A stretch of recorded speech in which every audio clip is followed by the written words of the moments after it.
Senior Senator, and he should know the ropes of this House, Mr. Speaker. Number one, I don't understand. To be very keen, Honorable Speaker, and to go on record, those two young men are from my county. Wakiri Mawera Mwerero. Order, honorable senators, order. I am representing them in the Senate. Wakiri Motuma is from my county. We are proud because of these senior royals from Meru who have done a lot to bring devolution to order, Mr. Speaker.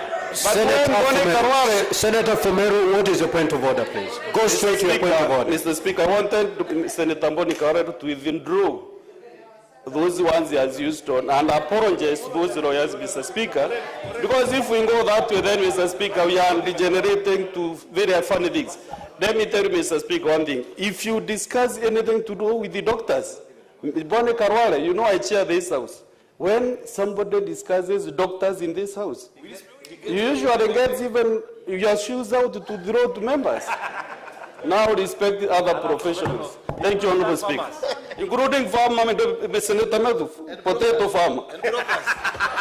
Now, order, honorable senators. Order, honorable senators. Now, Senator Boni of Kakamega County. The competence or otherwise of council is not a matter of debate before this House. Kindly proceed to withdraw and apologize to council seated there. Proceed. Thank you, Mr. Speaker. Mr. Speaker, as a competent professional. Order, honorable senators. Order. Allow the honorable senator to proceed. Proceed to withdraw.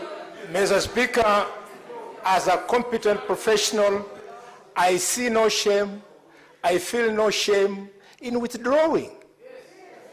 Mr. Speaker, going forward, I would like to remind the House that the decisions we make today, I have withdrawn. What more do you want me to do? Order, honorable senators.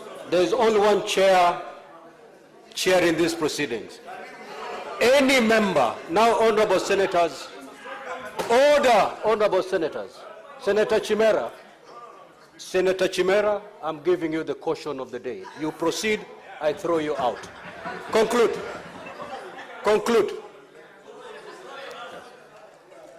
Mr. Speaker, I don't know whether you held my time when the other discourse was absolutely. You have 1 minute to conclude. 1 minute? Yes, that is the time we held.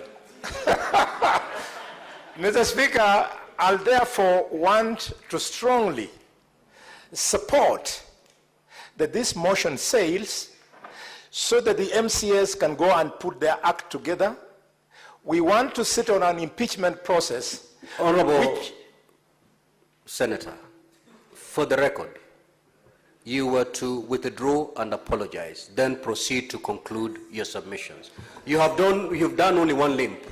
You have withdrawn. Kindly complete by apologizing, then conclude on your submissions. Mr. Speaker, as I apologize, I conclude.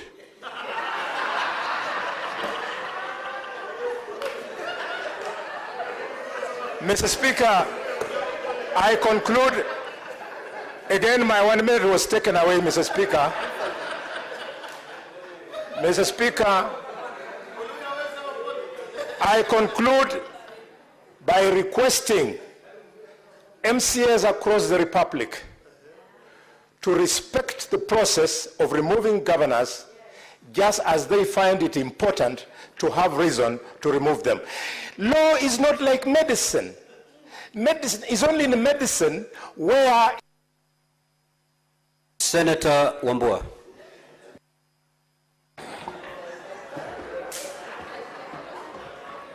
I thank you, Mr. Speaker. Mr. Speaker, I see excitement. I don't know why there's excitement. Mr. Speaker, I stand here to say only two things.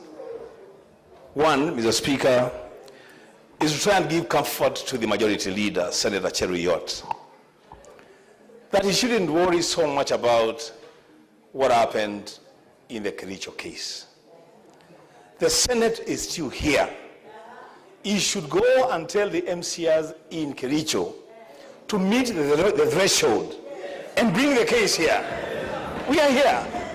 We are not going anywhere, Mr. Speaker. Second, Mr. Speaker, when you took me for training the other day, Mr. Speaker, and the trainer kept saying, Mr. Speaker, the order, honorable senators. Order, Senator Fernandi. Order, Senator Fernandi. Mr. Speaker, and the trainer kept saying that as leaders, the process is as important as the outcome. I did not know that I was being prepared for such a time as this. Mr. Speaker, when I reflect back in 1995, in the O.J. Simpson case, where everybody in the courtroom believed that O.J. Simpson was guilty of murder, and evidence adduced by counsel of a glove that they said was used in the murder. And O.J. Simpson was told to try the glove, and it did not fit. And the counsel moved the court and said, if it doesn't fit, you must acquit. It doesn't matter, Mr. Speaker, what the governor of Isiolo has done, and I can tell you, Mr. Speaker, he has appeared before me once in the CPAC. And I have serious issues with the way that county government is being run. Serious issues. But Mr. Speaker, those issues aside, the process must bear us out. We are here debating the process by which the governor was brought here. We cannot be the people, Mr. Speaker, that circumvent the same process to fast-track the hearing. Let the MCAs from Isiolo get the process right. The Senate is here. Senator Newton. Thank you, Mr. Speaker. I want to submit, just like my colleagues have submitted, that the process of anything is as important as the result, Mr. Speaker. Because justice must be served to all parties. In this particular case, Mr. Speaker, we have the county assembly on one side and the governor of Isiolo County on the other side, Mr. Speaker. And much as each side wants justice delivered, but process and procedure must be followed. Mr. Speaker, the majority leader here has argued that we should go ahead to listen to this particular motion in order for us to be able to afford and accord the people of Isiolo an opportunity to correct the decision that they made in 2022. But Mr. Speaker, this does not relate only to the county, to Isiolo County government. Anytime we impeach a governor, Mr. Speaker, the deputy governor takes over. So then, what assurance do we have if we say that we want to throw out the county governor to correct a mistake made in 2022? What guarantees are there that the deputy governor then becomes the desirable person to of course, run that particular county, Mr. Speaker? And also in that, Mr. Speaker, I want to tell the majority leader that some of us may also want to correct a mistake we made in 2022 of electing the sitting president, but we have to follow the procedure. And so we cannot, Mr. Speaker, stand here and say that just because, Mr. Speaker, can I be heard in silence, Mr. Speaker? What is your point of order, Senator Mundigi? Please freeze my time. Order.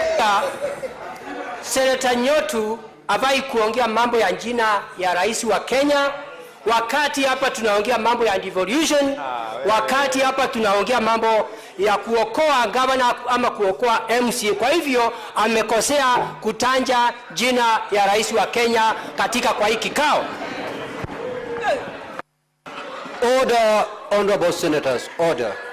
Order. I think what Senator Nyutu has said is if you need to remove our president, you need to use the constitutional means, which is a fact. Conclude. Conclude. So thank you, Mr. Speaker, and thank you also for educating Senator Mundegi, and to also tell him to be a better listener than a better talker, Mr. Speaker. So what I was saying is that we cannot forget about procedure and process just because we want any public officer out of office. That we must follow procedure, and just like we are waiting, that's what I was saying, to remove President Ruto in 2027 by a way of vote, the people of Isiolo will have to wait. Order, honorable senator. Senator Nyutu, just take your seat. Senator Nyutu, I've given you latitude. Don't abuse it. As you make your comments, leave alone the name of the president. Proceed. Thank you, Mr. Speaker. I'm advised. So what we are saying, I'm just joining my colleagues in saying that the County Assembly of Isiolo must put its act together, and that the County Assembly must not be motivated by the need to remove the county governor and thereby forget about the procedure and the process. Mr. Speaker, no sittings were held on the 18th of June and the 26th of June because there is no evidence whatsoever, audio or even written anywhere, Mr. Speaker. I believe that the images that we saw there, Mr. Speaker, cannot be proof enough that even audio recordings were destroyed just because maybe there were those incidents that the councils for the county assembly were able to show. Mahakama, lakini sio mahakama kulingana na ile undani kabisa. Kwa hivyo sisi hatuwezi kufungwa mikono kwa sababu ya masuala ya kiprosija ama kimwelekeo. Kama Senate tuna jukumu la kuhakikisha kwamba sheria ama haki inapatikana. Je, haki ile itapatikana kwa watu wa Isiolo na watu wengine wote wakati tutakapomaliza hii kesi katika primary stage, ama itapatikana wakati tutakaposikizwa mpaka mwisho? Tumeona kwamba hata kama itakuwa Senate imefanya makosa katika kumbandua mamlakani governor ana nafasi ya kwenda mahakama ya High Court, kwenda mahakama ya rufaa, mpaka mahakama ya upeo zaidi katika nchi yetu. Kwa hivyo hapa kwa sasa hatuamui tuampeleka nyumbani, tuambandua governor ama hatumbandui. Hapa tunachoamua ni kwamba je, tusikize ushahidi wote kamili ili tuweze kupata taswira kamili ya yale ambayo yalitokea kule Isiolo. Kama ushahidi ambao utasikizwa hautaweza kufikia kile kiwango kinachohitajika na sheria, basi itakuwa hatuna budi kumwachilia. Lakini kwa sasa itakuwa ni kinyume na vile vile pia ni dhulma kwa watu wa Isiolo iwapo tutaweza kumaliza kesi hii katika hii mahali ambapo imefikia katika hatua ya mwanzo kabisa kulingana na sheria. Kwa Mheshimiwa Spika, mimi napinga hii hoja ya kupitishwa kwa hii primary objection. Nasema kwamba wacha kesi iendelee mpaka mwisho, kwa sababu hakuna chochote ambacho tutapunguza ama tutaongeza tukiendelea mpaka mwisho. Asante Mheshimiwa Spika. Senator Ali Roba. Thank you very much, Mr. Speaker. First and foremost, and albeit the fact that the times given is very short, the issue before us that is to be determined as a Senate is the impeachment of the governor. And that justice can only be arrived at if we look at the substance of the case to logical conclusion prior to killing the case before it even starts. The saddest point, Mr. Speaker, is that even listening this case, whether the governor is impeached or he is not impeached, Isiolo County is at a very desperate situation. The situation in Isiolo County, whether the governor is impeached or not impeached, is not going to improve because of the lawlessness that has prevailed in that Isiolo County. Mr. Speaker, I see no harm for the Senate of the Republic of Kenya, just like any other court, despite the fact that preliminary objections will be raised, for the Senate to listen to the substance of the case and make a determination after all the evidence has been heard and processed. Because what we are trying to do is to kill the case before it has even started. Yet the same issues would be able to be brought forth in the substance of the case in terms of trying to debate and get. This is not about whether the governor can be impeached or not impeached, but is whether the Senate can listen to the case, exhaustively, to be able to determine from a very informed point of view that this case has been substantiated or not substantiated on the basis of the evidence that will be presented before us. And the issues that has been shared will come out to light with even more evidence. It could even give, a very decisive position for us to be able to make two serious references within the evidence that are produced by the county assembly or the council for the governor, for that matter. I oppose this motion and seek to convince my colleagues that we are better off determining this case after having listened to the substance of the case exhaustively to its logical conclusion. Mr. Speaker, sir, I oppose. Senator Omtata.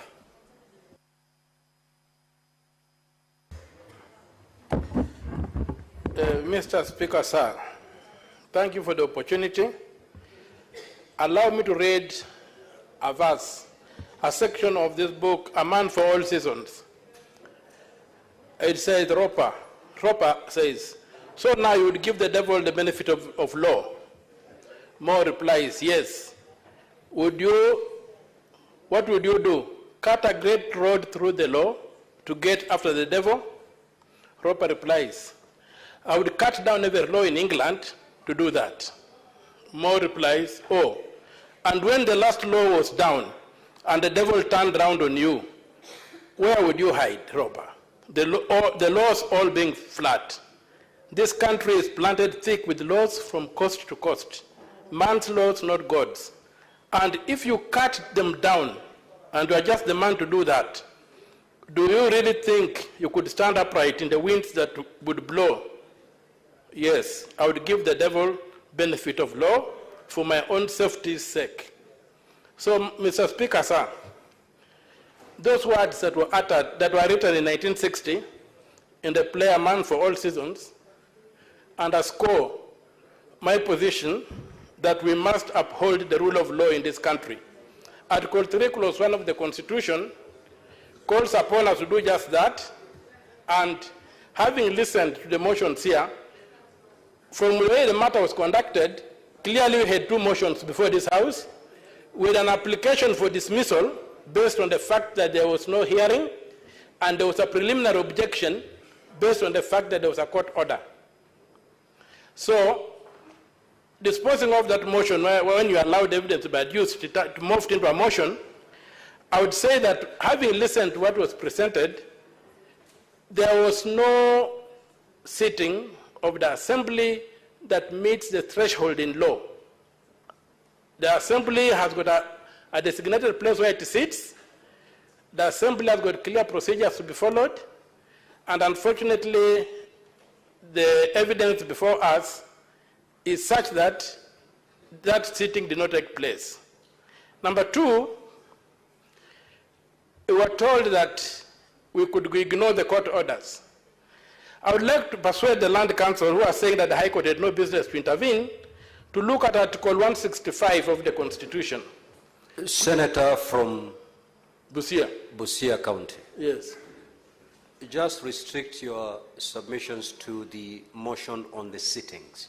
Yeah, so when we come to the second motion, you will make these comments. Okay. So I'm fully persuaded that there was no sitting that that gives us jurisdiction to sit. Senator Karen Nyamu. Mr. Speaker, with all due respect, this is a joke, and a dangerous one, Mr. Speaker. Where does the team of the County Assembly of Isiolo get the audacity to walk into this Senate without a shred of evidence that a sitting of a county assembly ever took place? Mr. Speaker, this is not a WhatsApp group. This is a constitutional institution. Where is the Hansard? Where is the attendance record? And I want to be very clear. There was no sitting, and therefore there was no impeachment, Mr. Speaker. And with those very few remarks, I support. Senator Professor Tomojenda.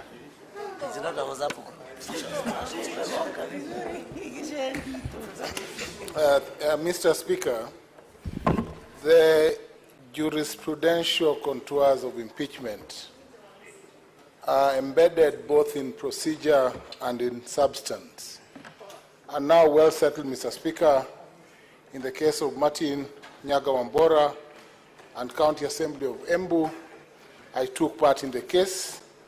The case of Mohammed Ali Mahmoud and County Assembly Wajir, Mr. Speaker, again I took part in the case, and we got the governor back to office because there was a court order. And lastly, Kawera Mangaza and the County Assembly of Meru, and the recent case, Mr. Speaker, of Onyango Olo versus County Assembly of Kisumu. Mr. Speaker, the question as to whether there was a sitting is answered by the documents filed before the Senate. The affidavit of Salad Boru Guracha speaks to whether or not there was a sitting, and it is emphatic, Mr. Speaker, that there was no sitting. The second affidavit that we have, Mr. Speaker, on record is by Habiba Galgalo Jirma, who is the Chief Finance Officer, and who also confirms that there was no sitting. The third affidavit is by the Honorable Abinur D. Mojilo, who is an elected member of Kina Ward, and who confirms that there was no sitting. The next affidavit is by Honorable Diba Brushad Ali, who is the duly elected County Assembly of Isiolo member for Garbatula Ward, who also confirms that there was no sitting. Lastly, Mr. Speaker, and this is important, Shaban Mzungu, whose affidavit appears at page 46, confirms that on the 18th the assembly was locked. On the 26th, the assembly, the members were able to get in the assembly for 10 minutes and walk out. And that is where the substantive question as to whether there were proper recordings. Unfortunately, Mr. Speaker, this afternoon, I thought that counsel for the county assembly would have responded to the technical issues raised as to whether or not there was a sitting through the law. But unfortunately, Council Mawera fell into the tricks of his submissions by playing two videos that did not have voice recordings, and that went, Mr. Speaker, to admitting that there were no proceedings at the assembly. It's very, very unfortunate that this case has to die. Mr. Speaker, I was prepared to proceed to the substance of the hearing. Senator Seki.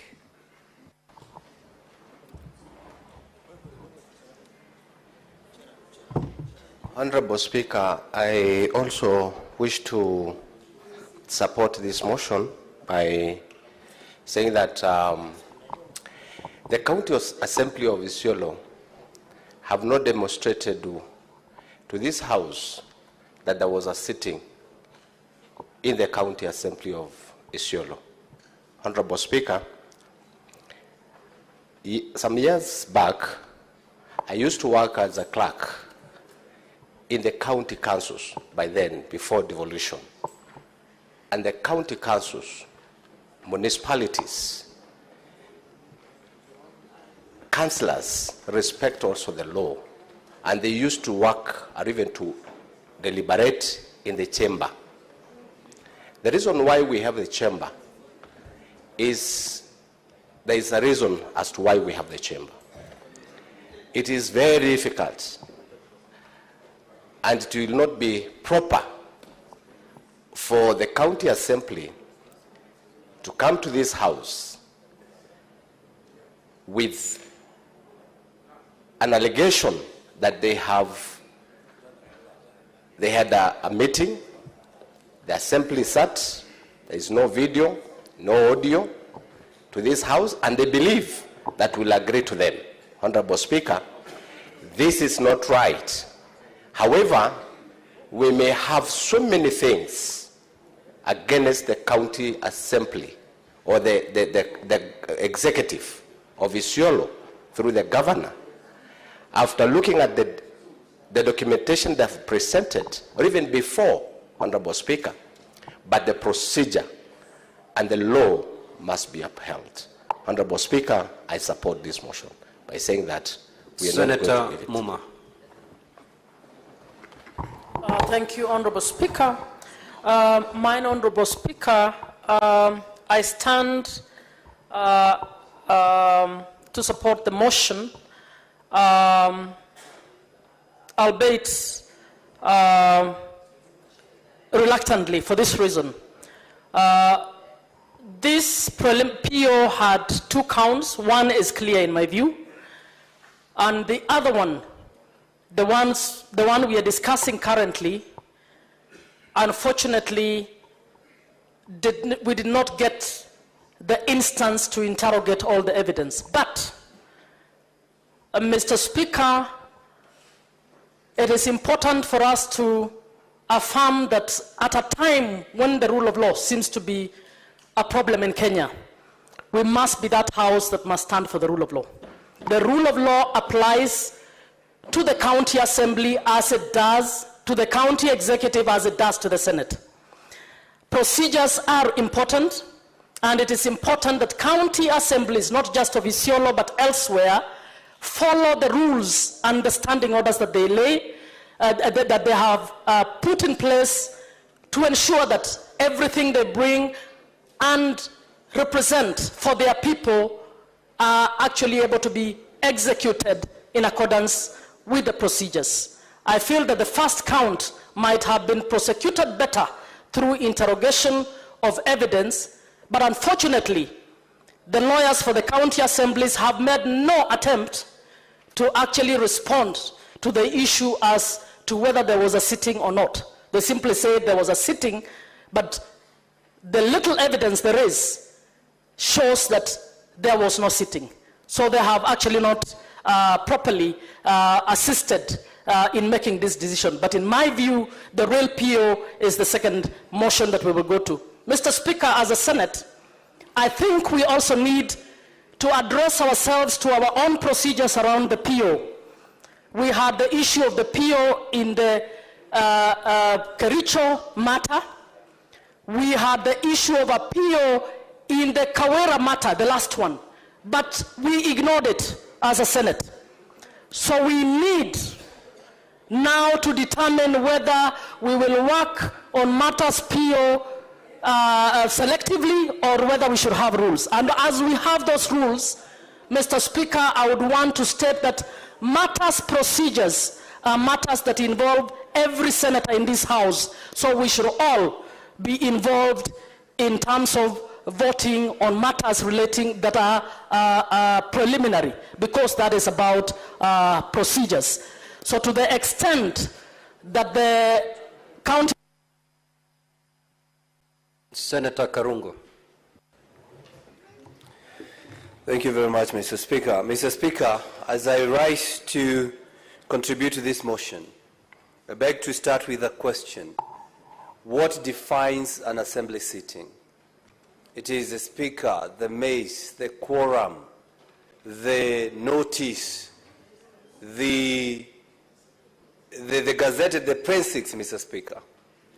Mr. Speaker, I think going forward, because even the Hansard is part of it, the voting list is part of it, as we go forward, I think this Senate should come up with a resolution that for any other impeachment to go on, the county assemblies should provide video evidence of whether that vote was taken, Mr. Speaker.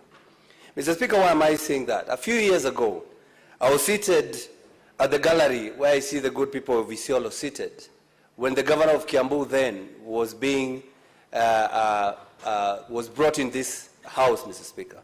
At that particular time, I knew there were no numbers to remove him from office, but I was over there, Mr. Speaker. And the Senate voted the way it voted, Mr. Speaker.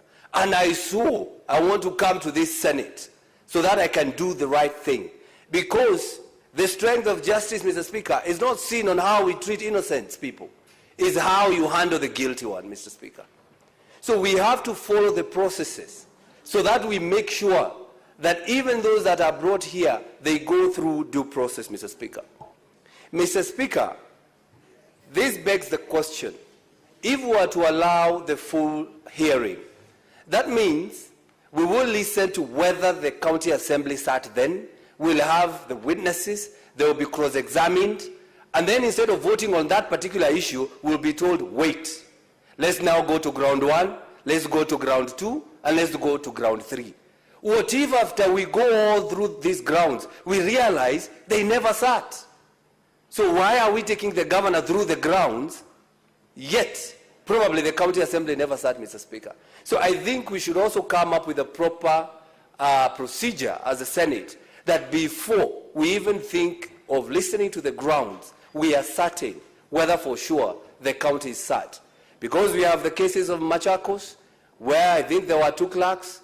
There was the case of Nyamira, 2 clerks, 2 speakers, 2 assemblies. So, Mr. Speaker, we have seen we have rogue assemblies somehow. So if we do not cure that now, we might never be able to cure this in future. And probably we'll be coming here as governors also.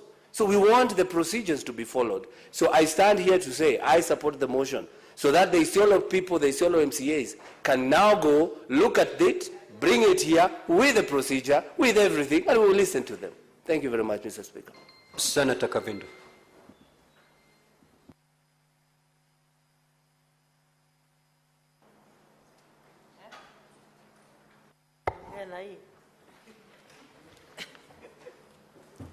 Thank you, Mr. Speaker, for giving me this opportunity. And before I contribute, I want to correct the senator for Kiambu that Machakos, we did not have any 2 clerks at any time. Maybe you are referring to another county in Ukambani, but not Machakos. Mr. Speaker, I want to say very clearly that impeachment was meant to be a tool to bring good governance to counties. And Mr. Speaker, if this is the case, if we allow the assemblies to come up with issues without proper process and bring them to this Senate, and we contribute to it, Mr. Speaker, I don't think we'll be doing justice to the counties. And yet we senators are defenders of devolution. I know there are issues in Isiolo, but it is yet to be determined whether there are issues for impeachment. But before that is determined, Mr. Speaker, we want to know if due process was followed, and listening to the county assembly's lawyers, Mr. Speaker, they did not clarify completely or address us completely that there was any sitting on the 18th of June and the 18th of and the 26th of June. And so, Mr. Speaker, I want to say, according to how they represented themselves, there was no sitting at the county assembly. And so this motion, I support it, and I say that we cannot move to the next stage because there was no sitting. We have to follow due process to the latter, even as we impeach the governors. Thank you, Mr. Speaker. Senator Kenyo. Asante sana Bwana Spika kunipa fursa hii. Kwanza kabisa swali ambalo napaswa kujiuliza, pingamizi hii ya awali inaletwa kwa nini?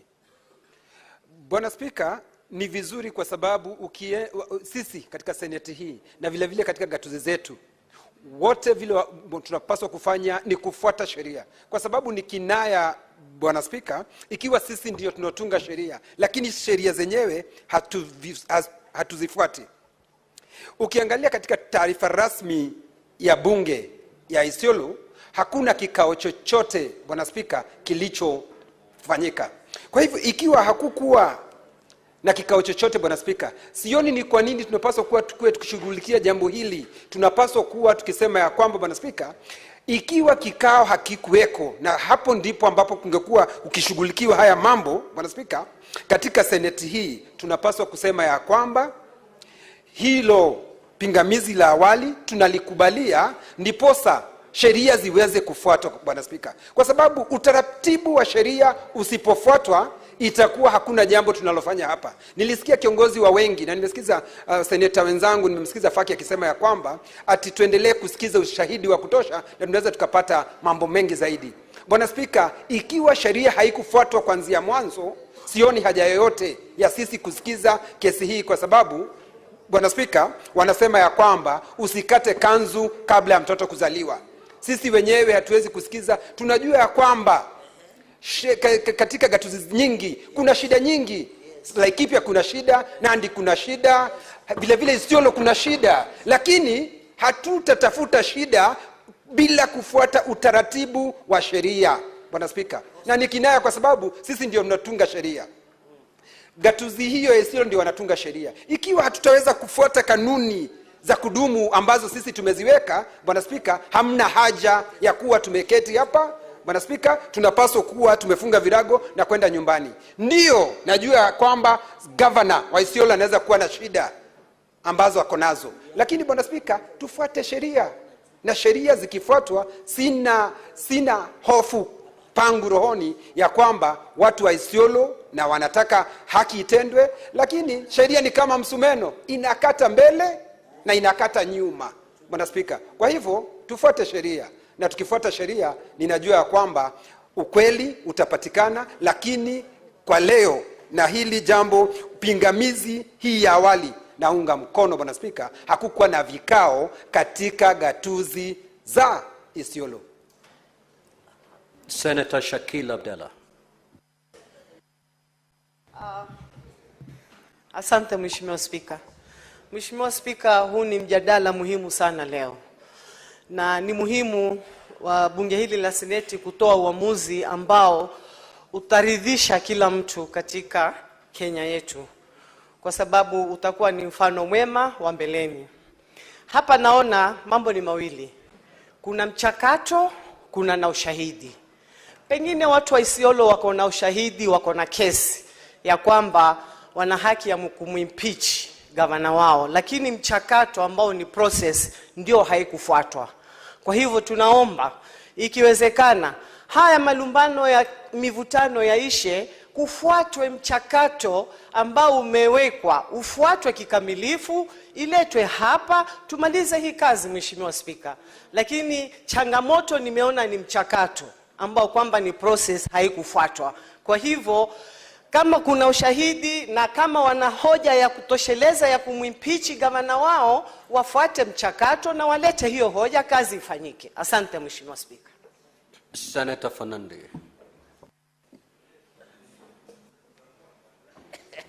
Mr. Speaker, you need to protect me from majority leader saying something in my local language. Mr. Speaker, from the beginning, under Article 126, Mr. Speaker, the law is very clear on the sittings of Parliament. Mr. Speaker, if some of us are saying process is not important, the process and outcome is as important as the law. In Raila Odinga case, in the petition of 2017, Uhuru Kenyatta's win as the president was nullified because of only process. So if the highest court, the Supreme Court of the Republic of Kenya, has given direction and the weight on the issue of process, Mr. Speaker, who are we?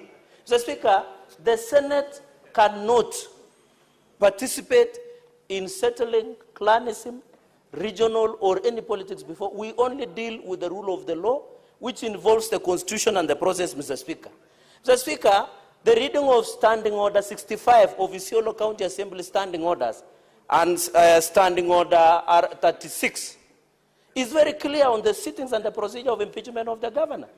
Mr. Speaker, we have had cases where there were two clerks, there are conflicting gazette notices, and Mr. Speaker, for House to be functional, it should be in a gazetted place. We should have a speaker, we should have a mess, we should have House Business Committee that has sanctioned the order of the House.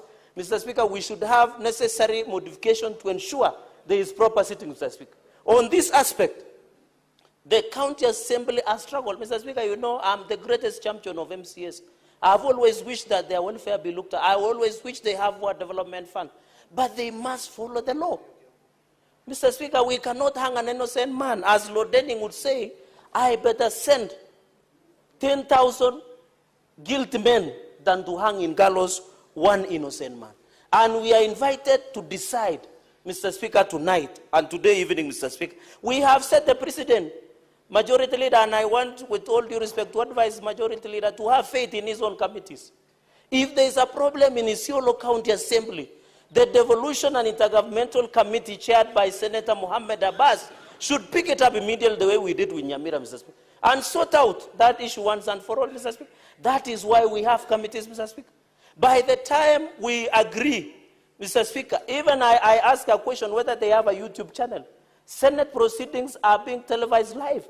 You can realize there was no media, there was no live stream, they don't have a YouTube channel, there is a website, but they don't function, Mr. Speaker. We just needed that evidence to know whether the sitting was there, Mr. Speaker, including the red recordings. In fact, my colleague, Lanet Senior, talked about that the Hansard was vandalized. Then how did you cook the Hansard reporting before the House? Mr. Speaker, we know there are people who are expert in cooking chai and mandazi, but Senate cannot be part of icing or putting any kachumbari into the process that have been. Mr. Speaker, I support this motion. Senator Hamida Kibwana.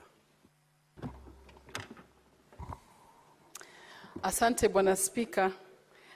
Bwana Spika, mchakato wa kung'oa kiongozi aliyechaguliwa na watu kusema kweli si jambo rahisi, ni jambo zito.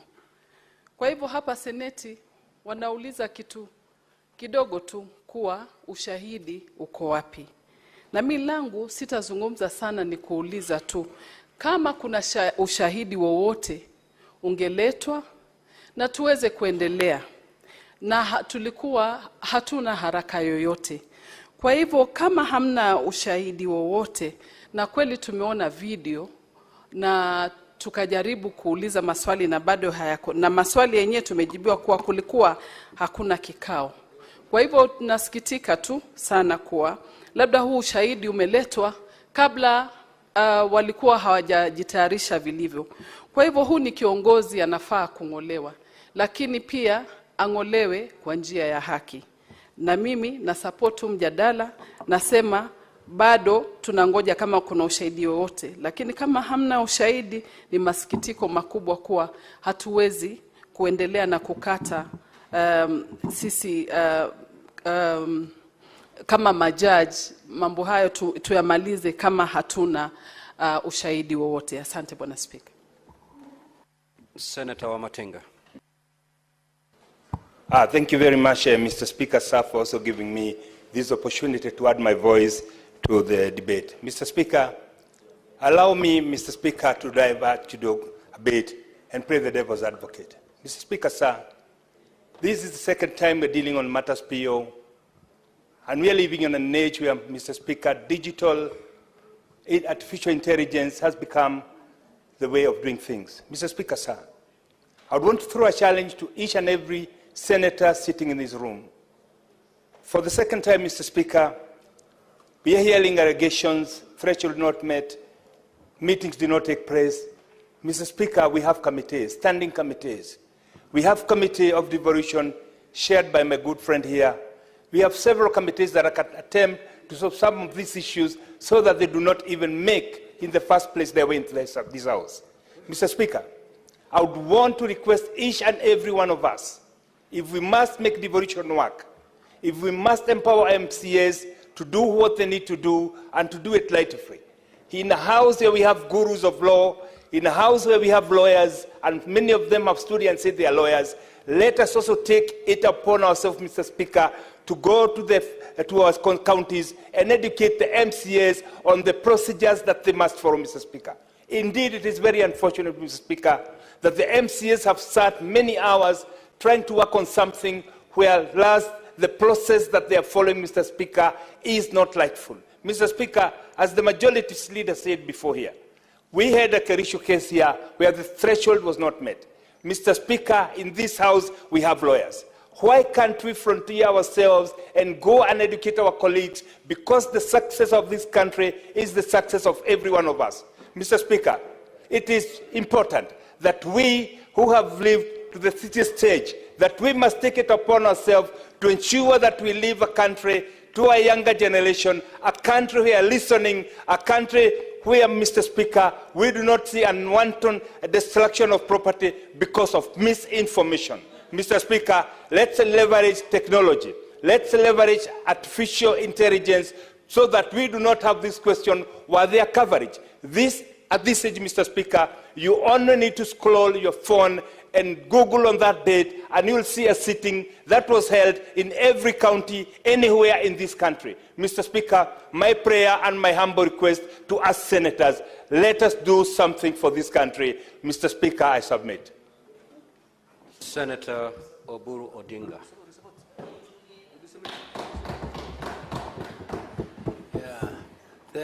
Thank you, Mr. Speaker, sir. Mr. Speaker, sir, this is a very, very important case before the Senate. And, Mr. Speaker, we must do justice. And to do justice, Mr. Speaker, we must follow the law. And we must follow the law strictly, Mr. Speaker. Mr. Speaker, the burden of proof lies with the accuser. The person who is accusing is the one who has the burden of proof. And we cannot teach people bad habits. We don't want to teach our counties bad habits where they bring half-baked evidence, or they don't want to bring, maybe they hide some, or they don't want to bring, or they bring those which are not convincing to us as senators. And they expect us to just act on them and approve whatever they are bringing. Mr. Speaker, we must teach them good habits. And the process is just as important as the substance itself, Mr. Speaker. So as much as we would like, and I would have liked to hear this case through, I would have liked to hear it all through so that we know the problems in Isiolo. I have not been to Isiolo for a very long time, and I would have liked to know, and we don't want the Isiolo people to continue suffering. But if this case is as serious as the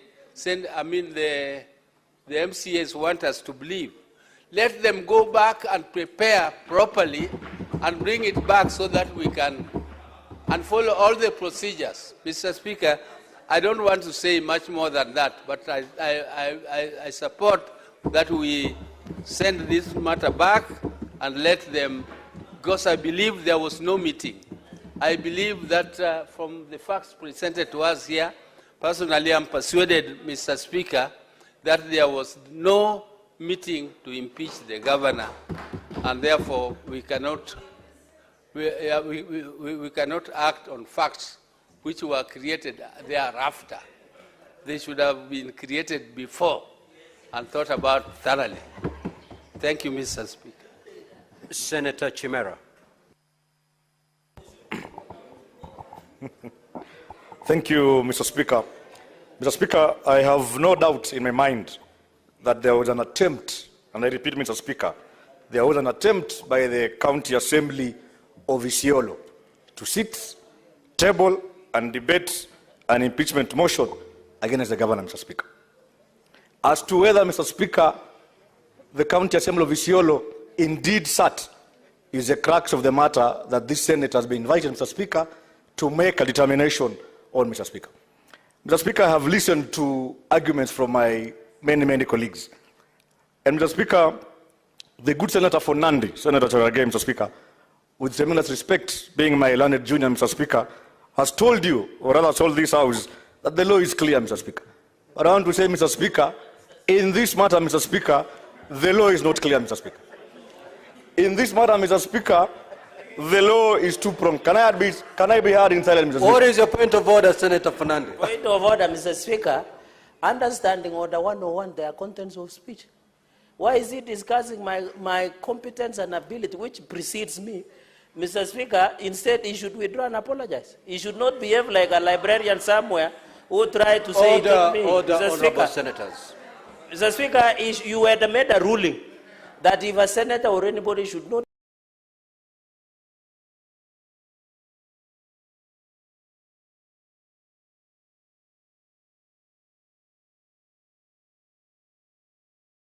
be discussed. Mr. Speaker, you should withdraw and apologize. Or we can go and bring a court order against him. Order, Senator Manzo. Senator Fernandez, when were you admitted to the bar? Mr. Speaker, I decline to answer because I'm not on trial.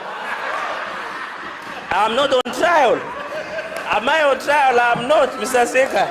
Very well. So he should withdraw and apologize. Senator Chimera, conclude your submissions. Thank you, Mr. Speaker, for that protection. Mr. Speaker, I was telling the good senator, and by extension the whole Senate, that the law is two-pronged. It is procedural, it is equally substantive, Mr. Speaker. Mr. Speaker, as the law is procedural, we all know there's a procedure, even in county assemblies, as to the question of trying to removing a sitting government, Mr. Speaker. Mr. Speaker, counsel for the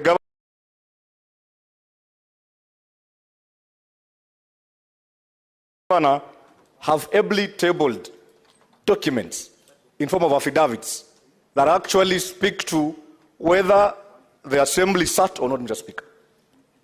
On the contrary, Mr. Speaker, we have not seen any document, Mr. Speaker, from the county assembly that seeks to either concoct and say that there was even an order by Mr. Speaker, just to prove to this house that, Mr. Speaker, indeed, there was a special sitting that sat, debated, and passed a resolution, Mr. Speaker, towards removing the government, Mr. Speaker.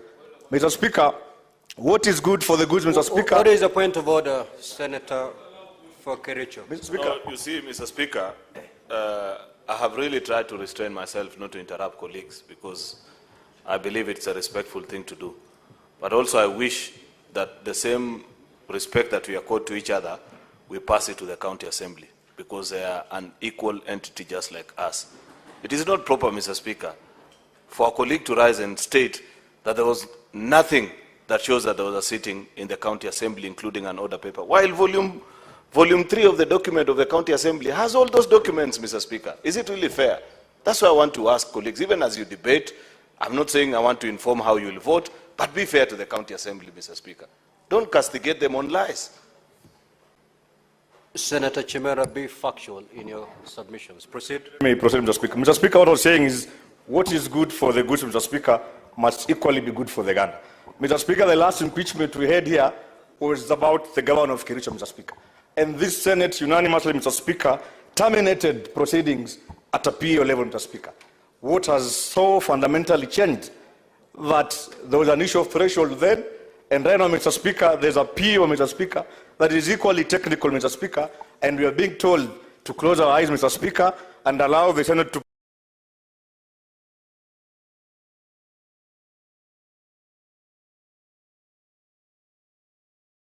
proceed and listen to this motion, Mr. Speaker. Yet, in the earlier impeachment motion, Mr. Speaker, we actually pronounced ourselves on the same, Mr. Speaker.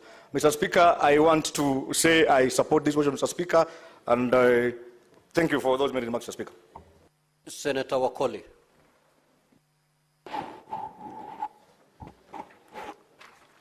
Asante sana Mheshimiwa Spika kwa kunipa nafasi hii. Kwanza ni kujadili iwapo kulikuwa na kikao, iwapo kulikuwa na kumbukumbu ama rekodi za vikao, na vikao hivi vilikuwa vya kina nani na wahusika walikuwa kina nani, Mheshimiwa Spika.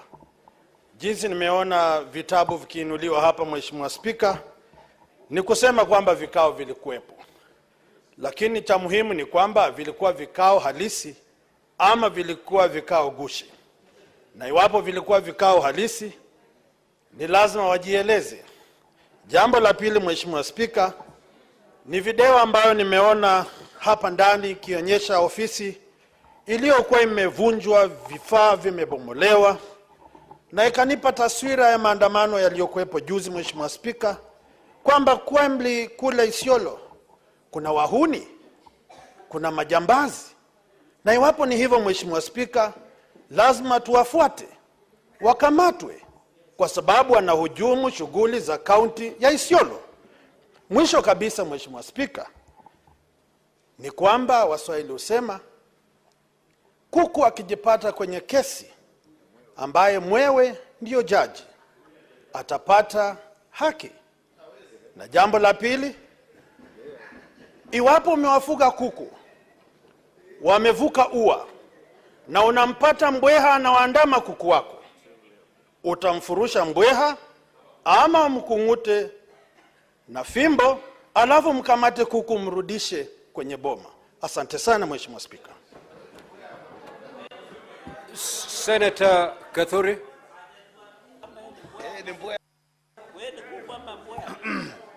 Thank you, Honorable Speaker, also for this opportunity to make a brief comment on Honorable Speaker, protect me from this right here. You're duly protected. Proceed, yes. So, Mr. Speaker, you know, I've heard so many stories about Isiolo in the Senate committees, when committees visited the county. So, Mr. Speaker, personally, this week, I was very happy because Isiolo is my neighbor, just next door neighbor, to know the issues that are in Isiolo County. But today, Mr. Speaker, also looking at this document, which has never, Mr. Speaker, this is public participation evidence, this big document. So, Mr. Speaker, I thought I would be able to scrutinize all these issues this week so that I can be able to know exactly the issues in Isiolo. I've never interacted with whatever happens there because I'm not in any of those committees. But, Mr. Speaker, looking at what has happened through the PO, it is like I've lost that opportunity. And listening to my colleagues, it's like I'm losing that opportunity to understand what is happening. So, Mr. Speaker, mine is to say, if the issues in Isiolo, the only house that can help Isiolo sort its problem is the Senate. We can never run away from our responsibility, Honorable Speaker.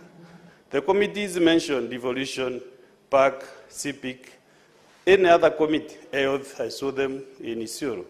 We have that responsibility to assist Isiolo work. So, Mr. Speaker, this House has a big responsibility, even though we will make a decision today one or the other. We are elected by the people of Kenya to defend devolution. And Mr. Speaker, I would be very happy indeed if committees of this House, even if it's 5 or 6 or 7 or 10, to join Isiolo County, to visit Isiolo. And then also, I will request that as all this happens, I will also request that my brother and Governor GUYO be a friend of this House. Whatever will be the decision that will be made, be a friend of this House. We want to sort all the issues in Isiolo. This House is so friendly. And then I'll also request the Assembly, Isiolo County Assembly, to be serious and bring serious documents to this House, Mr. Speaker. Because, as I said, I am... Senator Eddy.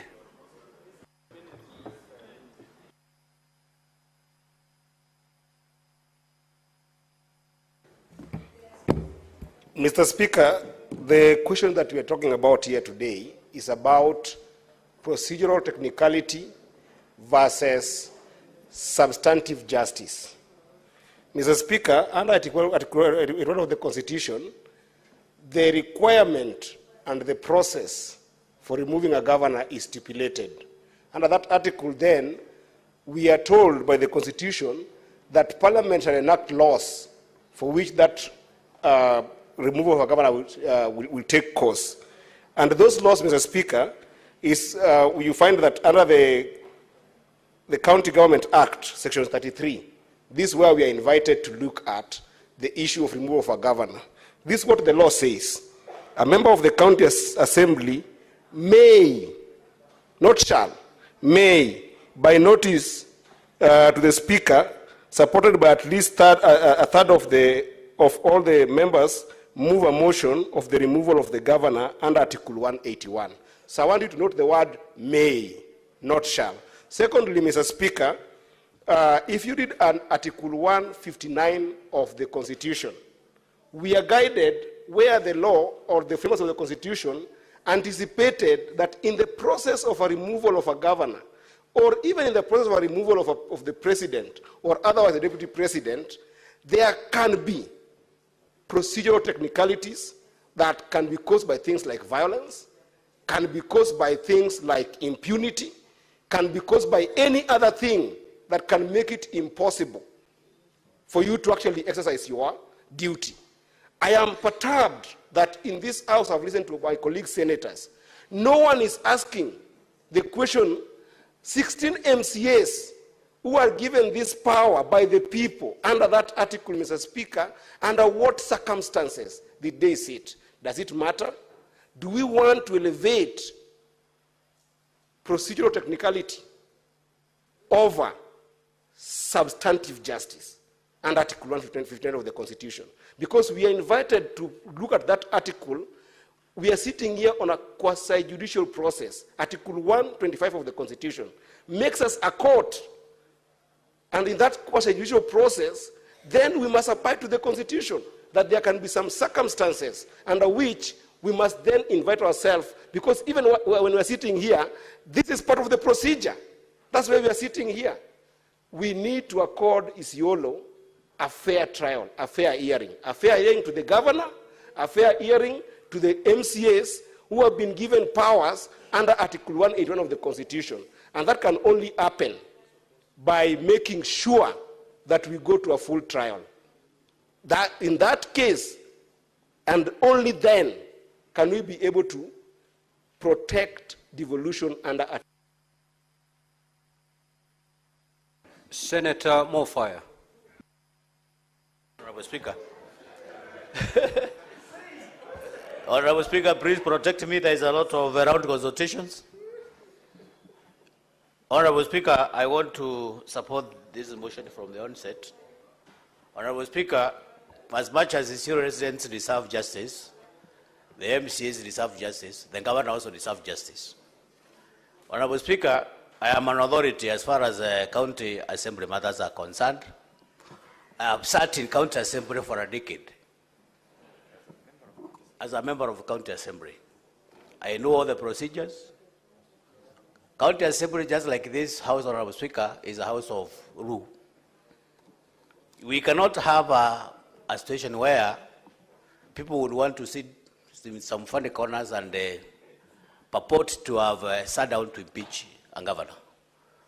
Honorable Speaker, we don't want to institute a president. We are senior brothers. We must be seen to be teaching county assemblies the best way to perform your duties. Honorable Speaker, I listened to the evidence adduced by both parties. I was not able to capture any tangible evidence from the county, from the councils, from the county assemblies. Though I'm not a lawyer, Honorable Speaker, I could easily guess from the councils, from the county assemblies, that most of the evidence that they brought before this house was cooked. So in this matter, Honorable Speaker, I want to state categorically that the county assembly never sat. Let them go back. The Senate will be here tomorrow. We shall be here the next day. We shall be here up to 2027. Put the house in order. What is the point of order, Senator Mandago? What is it, Honorable Mandago? Yes, Honorable Speaker, understanding Order 105. And I want to ask the Senator for Tharaka-Nithi, who was also a former MCA, Honorable Speaker, that we have said that let's respect the county assembly. There are evidences here of public participation. There are so many. Is it fair for the Senator for Tharaka-Nithi to say all these evidences were cooked, Honorable Speaker? What does it take to use correct parliamentary language so that we can have a sober debate? Now, order, Senator Mofaya. We have not had a chance to go through the evidence as contained in the bundles. So whether they were cooked or not, we cannot be able to tell at this juncture. Kindly refrain yourself from making such assertions. Well, Honorable Speaker, but I'm trying to narrate how I captured the evidence, because I did not capture any tangible evidence to showcase that the County Assembly really sat. But in that respect, Honorable Speaker, I beg to support the motion, and I want to request my good friends from Isiolo, let them go back, put the house in order, let them follow the law. We are here tomorrow, we are here the day after tomorrow, and we are going to assist them and make sure that Isiolo gets justice, Governor gets justice, and the County Assembly gets justice. Thank you, Honorable Speaker. Senator Joyce Chepkoech.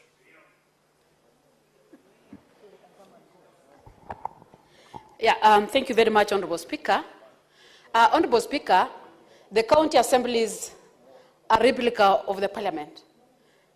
And the procedures, rules and procedures, Honorable Speaker, are used in the two levels of houses. Honorable Speaker, I have had a number of colleagues trying to defend the debate that is in the floor of the House. Honorable Speaker, it looks weird for this House, and even before the eyes of Kenyans, that we are discussing the procedure, which is well stipulated, either in the order paper, in the standing orders, in the procedures. Today, we are discussing how the Assembly conducted the business. Honorable Speaker, that aside, the biggest question that is running through my mind is, what do we do with the issue? Because it seems there is forgery of documents, there is doctoring of minutes. What are we setting as a House? What are we debating as a House? What are we telling other assemblies? There is an issue that was raised by Honorable Sifuna. I'm not a lawyer, but what are we telling the rest of the Kenyans in terms of the documents that has been doctored, that the Senate right now is wasting time deliberating on it? What kind of business are we handling as a House? What precedents are we setting as a House? Honorable Speaker, I am one disappointed person today in this House. We are dealing with forged documents. We are trying. Senator Joyce. Yes, Speaker. Kindly, the aspect of documents having been forged, you need a document expert, examiner. Thank you very much, Honorable Speaker. Why then, Speaker, are we discussing whether this motion, why are we discussing, Honorable Speaker, whether the motion at hand is, it's so weird. Why are we discussing the merit of this motion that is in the floor of the House? It is because the documents are doctored. That is the question. That is the issue. If the documents are not doctored, then the motion will not be there. Why are we discussing whether we are supposed, whether the Assembly did a sitting or not? Either it was a legal sitting or illegal sitting. Why are we debating? Senator Kisang. Thank you, Honorable Speaker. Honorable Speaker, I also rise to support this motion because, Honorable Speaker, the County Assembly of Isiolo also needs justice. The governor also requires justice. And, Honorable Speaker, in the morning or before we broke for lunch, there are two questions you posed to the Council for the County Assembly. That if you play those videos, Is it going to show that there was a sitting or no sitting? You repeated twice, and I picked it, that this is what is going to cook this particular motion, Honorable Speaker, because it exposed that there was no sitting. So basically, we would have proceeded actually to discuss the entire trial if that particular evidence was not shown. So it is the council who has assisted us to bring this thing to a premature and early, Honorable Speaker. Honorable Speaker, it is important that this is a house of precedents. In October last year, a similar impeachment for the governor for Kericho was brought here. And we debated. We said they required 32 MCAs, but those who voted for the motion were 31. So we discussed, we debated, and then we passed. 34 senators voted yes, and then 10 were in nays. So basically, we stopped at that particular place. We want to tell the county assembly of Isiolo, please, either you go back with your governor, agree and work together, or disagree and bring a properly motion that has been put through the proper procedures. Otherwise, we're here. Senate is going nowhere. We are still here for the next 2 years. So if you don't agree to work, please, we are ready. It's our job to impeach or not to impeach. Bring him back again. We are ready. Senator Miraj. Asante mstahiki Spika. Kulingana na gumzo ambalo linaendelea, ni dhahiri shahiri ya kwamba kuna hitilafu katika kutimuliwa kwa gavana wa Isiolo. Na mimi nikiunga mkono kauli za wengi ambao wameweza kuzungumza katika jumba hili la Seneti, niweze kuzungumza kinaga ubaga ya kwamba ni dhahiri shahiri pia ma-MCA, wawakilishi wodi wa bunge la Isiolo, wako na ari na wako na ushahidi wa kutosha kuonesha kwamba katika gatuzi ya Isiolo kuko na matatizo ambayo yanahitaji bunge la Seneti kuweza kuwasaidia kuyatatua. Na kwa sababu hayo ndio majukumu tuliyotwikwa na katiba yetu ya Kenya, ni vyema basi wasitumie njia za mkato kuweza kumtimua gavana ambaye amechaguliwa na wananchi wa Isiolo.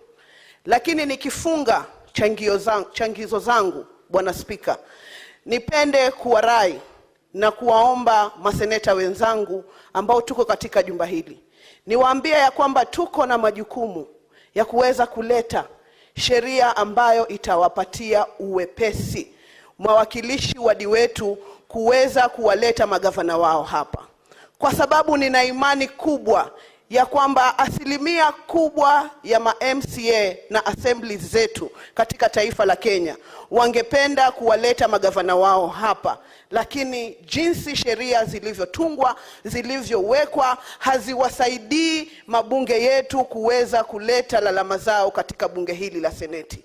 Haiwezekani ya kwamba ushahidi wa kutosha uko mbele yetu, lakini kwa sababu ya sheria ambazo tumezitunga sisi kama wajumbe katika taifa hili, zinaweka vikwazo ambavyo hatuwezi kuingia kuangalia ushahidi ule. Ingawaje ukweli ni mchungu, lakini sheria lazima isimame kwa sababu ni msumeno unakata mbele na nyuma. Asante Bwana Spika. Senator Mundigi. Okay, asante Bwana Spika kwa kunipa nafasi niweze kuchangia mjadala wa kutimua gavana wa Isiolo.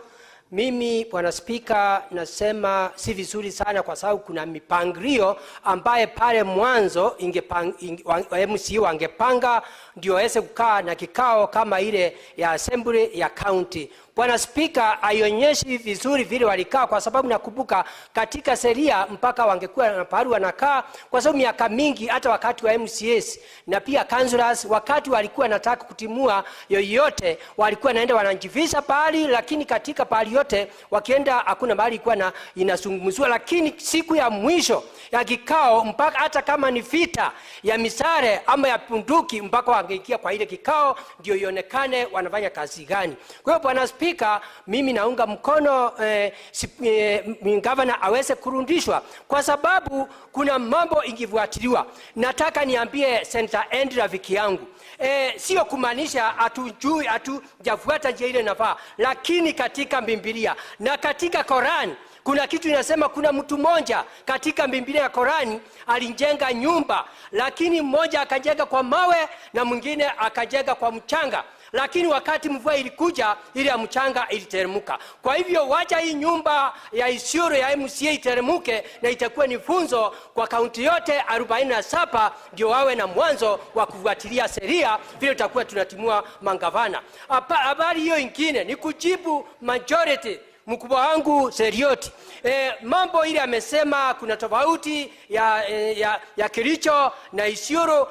Nataka nimuelezee haina tofauti, kwa sababu ile haikuwa na MCA moja ikawa imetemwa mbali, na hii naye kutoka pale kwa mwanzo hakuna pahali inaonyesha vile wangekuwa wanataka kutimua ile governor. Nataka nijibu senator ambaye ni Joyce, ambaye amesema sisi hapa tunatupa wakati. Nataka niambie Senate saa hii haitupi wakati, kwa sababu katika Senate tuko Senator 67. Tunataka kuonyesha nchi ya Kenya, wale watu wanatuangalia vile tuko na ukweli ya kuchambua mambo ya Senate, ndio ile watu wengine wakitimua governor wataweza kufuata njia ile nafaa. Nikimalizia, mimi nasema wacha turudishe governor, na governor tafadhali, tumejua mambo mingi, lakini tunakuomba ukirudi pale Biblia inasema watu wawili waweze kutembea bila kuelewana, na kuomba uende ukae chini na MCA muweze kuelewana, ndio ile county ya Isiolo iweze kuendelea vizuri.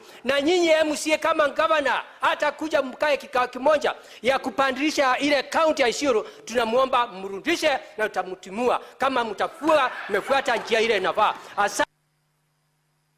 Senator Sigei.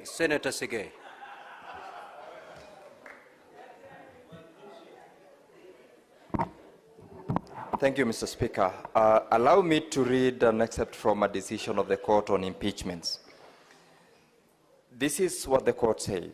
Impeachments are vested in the county assemblies and the Senate to check the executive powers, ensure good governance. It is a means of trying them, that is the governors, for offenses they may perpetrate while in office. It is an additional sanction for wrongdoing. Mr. Speaker, I read that excerpt because I've agonized over the debate that is going on in the House as regards the preliminary objection. And the mover of this motion, the Honorable Senate Majority Leader, ran us through what he also felt is a struggle with the challenge that is existing in the county of Isiolo, where reading through part of the documents, which unfortunately, Mr. Speaker, we have not gone through substantively, there is indeed a challenge. There is indeed areas where we have got the people of Isiolo having genuine, valid concerns about governance, which is a subject which impeachments are meant to do.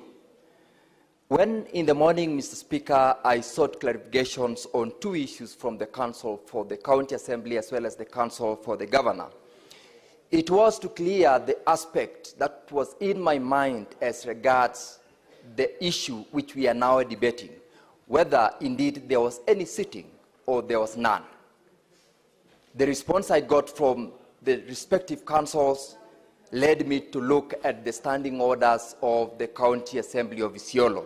And Mr. Speaker, part 25 of the standing orders of County Assembly of Isiolo provides on the journal, the records, and the proceedings, and the custodian of those proceedings.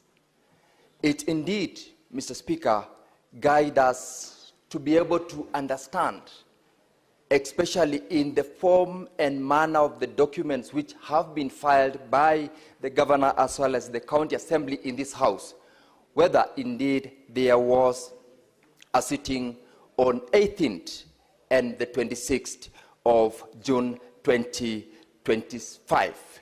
And Mr. Speaker, in these records, contrary to the response that I got, there is an aspect that is still not very clear in my mind. And this aspect speaks to the substantive issue which, with a very heavy heart, we are called upon as a House to determine at a preliminary stage whether we proceed or we terminate the Senator Veronica.